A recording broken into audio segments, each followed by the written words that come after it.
C'est le moment. Ok, et action. Salut. Moi... Attends, on prend son souffle. Ok. Salut. Moi, c'est Alex. Et aujourd'hui, je pense qu'il est enfin temps que je me présente et que je présente un peu mieux ce que c'est que le concept d'Esprit Roots. Tu vas voir que régulièrement, au cours des précédentes vidéos, j'ai fait quelques petites allusions à tout ça. Et ça va prendre du sens aujourd'hui dans cette vidéo. La première chose que j'ai envie de te dire, c'est que je pense que ma vie n'a été qu'une succession d'échecs et d'accidents, mais aussi de réussite au milieu de tout ça. Ce qui m'a amené à développer un certain nombre de ressources que j'ai très envie de partager avec un maximum de personnes. Allons-y. La seconde chose que j'ai envie de te dire, voilà, c'est que je pense que ma vie a commencé à l'âge de 20 ans, le jour où tu as un mec qui est rentré dans ma chambre à l'hôpital pour me dire que mon bras droit était mort et qu'il allait m'apprendre à vivre autrement. Alors oui, si cette histoire te parle un petit peu, c'est normal. Puisque j'ai commencé à t'en parler dans la vidéo précédente, que je te mettrai en lien quelque part, pour que tu vois de quoi je parle. La chose qui a été absolument énorme avec cet accident, c'est que j'ai été privé de mon bras droit, mais j'ai eu la chance inouïe de pouvoir me rencontrer. C'est-à-dire que ça m'a permis de développer un certain nombre de ressources, de me rencontrer moi et de voir de quoi j'étais réellement capable. Je dis que c'est une chance parce que je pense qu'on vit dans un monde, ou en tout cas le monde dans lequel j'ai vécu, fait que c'est pas évident de se trouver en fait. D'une part, j'ai grandi au milieu d'un divorce qui a fait que j'ai eu énormément de mal à trouver ma place, où j'ai beaucoup souffert aussi.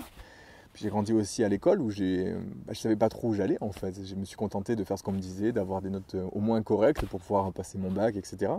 Mais sans savoir ce que je voulais faire, tu vois. Ce qui m'a amené dans une poursuite d'études où je me suis planté, puisque j'avais pas envie d'étudier, j'avais pas envie de faire tout ça. Et heureusement, parce que derrière, j'ai pu travailler pour une entreprise et là, c'était compliqué aussi parce que je me suis rendu compte que la seule chose qui primait, c'était de faire de l'argent et que j'étais rien en fait au milieu de cette entreprise, même si je fournissais beaucoup d'efforts. Bref, l'accident, ça m'a permis de me rencontrer moi, tu vois. Et ça, c'est une chance. L'autre chance, c'est que j'ai rencontré une profession qui me colle à la peau, en fait.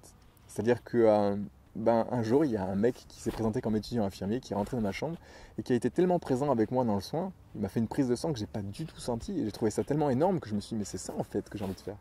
Je te l'ai dit, avant, je travaillais pour une entreprise où j'étais technico-commercial sédentaire.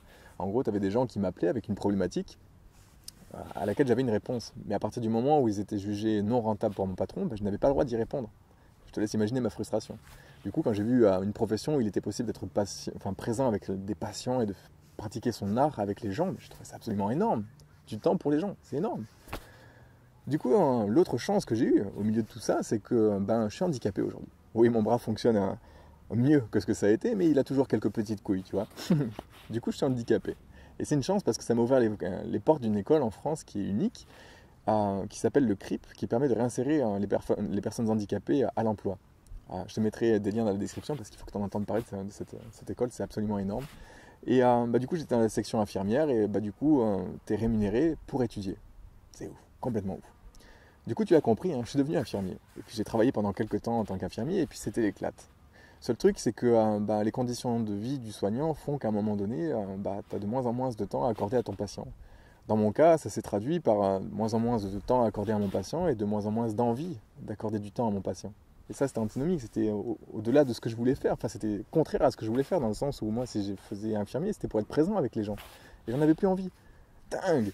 Du coup, je me suis dit, là, il y a un truc qui va pas. Et, convaincu que le monde était dégueulasse, convaincu que le monde était sombre, la seule chose que j'avais envie de faire, c'était fuir en fait. Et je sais pas pourquoi, j'avais envie de partir en Australie, persuadé qu'il y avait un truc à faire là-bas. Je sais pas pourquoi. Et en effet, en partant en Australie, j'ai vécu des choses absolument dingues. C'est ce dont je te parle dans les vidéos partage. Si tu les as pas vues, je te mets un lien vers la playlist ou un truc comme ça pour que tu les vois. D'ailleurs, je vais t'en reparler progressivement. La première chose qui a été absolument dingue, c'était la rencontre avec une colocation où des gens venaient de partout à travers le monde, de la France, de l'Argentine, de l'Italie, de Suède, d'Allemagne, et des gens de partout quoi. Et des gens qui étaient présents les uns pour les autres, les uns avec les autres, et pour se faire du bien et pour s'aider quand il y en avait besoin, tu vois. Et j'ai trouvé ça absolument énorme. Du coup, j'ai commencé à revoir ma copie en me disant que le monde était peut-être pas si pourri que ça, tu vois. Plus tard, il y a une autre histoire qui était absolument dingue, c'est cette histoire où j'ai été sauvé par un mec qui s'appelle Scott, alors que j'étais au milieu de nulle part avec mon 4x4 qui était en panne, et le mec m'a aidé comme jamais j'aurais imaginé que quelqu'un puisse aider quelqu'un d'autre. Et pire que ça, c'est qu'il attendait rien en retour. Complètement ouf. Je te mets un lien plus bas là, parce qu'il faut que tu vois cette vidéo, j'en parle. C'est absolument dingue en fait. Et bah, du coup, là encore, je me suis dit, bon, il y a peut-être quelque chose à faire dans ce monde-là. Enfin, je veux dire, quand tu vois des choses comme ça, tu te poses des questions, vraiment, tu vois. Et, euh, et par la suite, ce qui a été l'apothéose de ce voyage, bah, ça a été la naissance de la Chewbacca. C'est la vidéo que je te mets en bas là, où en l'occurrence, bah, j'ai rencontré un couple de Français qui m'ont inspiré quelque chose qui a fait que derrière, bah, on a créé le concept de la Chewbacca, ce 4x4 gratuit qui passe de main en main en Australie, gratuitement, et qui permet à des gens qui n'ont pas forcément les moyens de voyager à travers l'Australie de pouvoir le faire sereinement. Ouais. Du coup, quand je suis revenu en France, bah, je me suis dit, voilà, il y a des choses à faire, ce monde est beau en fait. Pire que ça, c'est que je me suis rendu compte qu'en fait, mon environnement et un ensemble de choses faisaient que je ne pouvais pas voir à quel point le monde était beau.